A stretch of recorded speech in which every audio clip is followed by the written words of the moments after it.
When I wrote my book, my brother asked me, do you have anything I could read to my daughter, you know, my niece, and she's 7. And I said, well, I have a poem I wrote about her, so this is for her. It's called A Cycle Repeats Itself.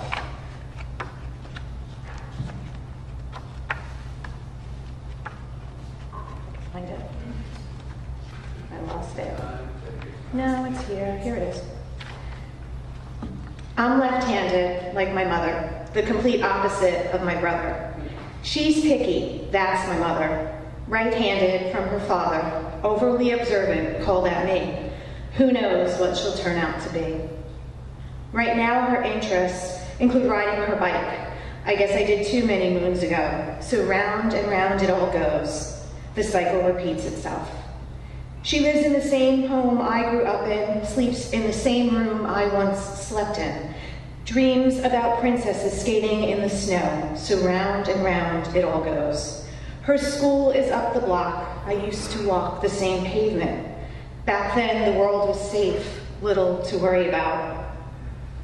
So round and round it goes. She'll learn what I've already forgotten. Her memory will soon remind me. I'll split a Milky Way with her someday, as my mom once did with me, a tradition she started in our family. She's sweet and sugar makes her hyper. She's being schooled about a higher power. It's my hope when she's older, she'll make her own decisions. So round and round it all goes. She'll learn everybody has an opinion. As pink gives way to purple, I'll explain how life's a circle. Remind her that the cycle repeats itself, while encouraging her to never stop believing in herself.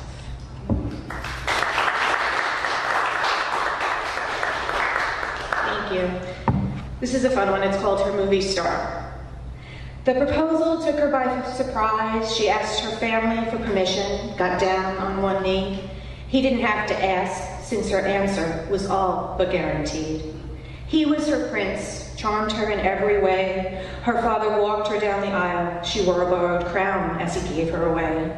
She saw him first, would take him for better, for worse. To this day, it's still a magical memory, recalls it like it was yesterday. The crown, the lace, the walk down the aisle. Thinking about it all brings a smile. The wedding photo in black and white, still in her purse, tells of the gown being perfect size, the groom a perfect fit. He was her movie star, she was his biggest fan. Claimed him as her own, she hit box office gold. For 12 years it was like a fantasy, had all she could dream of. Gorgeous and gifted, the perfect leading man. What happened next she will never understand. He was stolen in Boston. It was on a business trip. A cougar made her his prey. She didn't cry or question why. It was all very civil when they said goodbye. Her eyes will always be for him. For years, that's just how it's been. His chiseled jaw etched in her memory. Even after he left her, she carried a torch.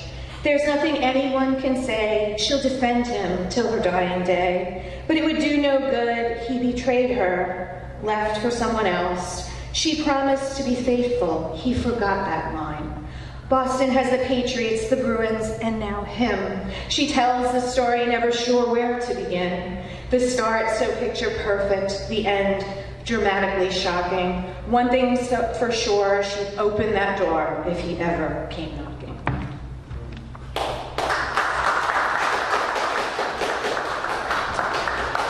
Thank you. And my last one is called She Won't Go to Mexico.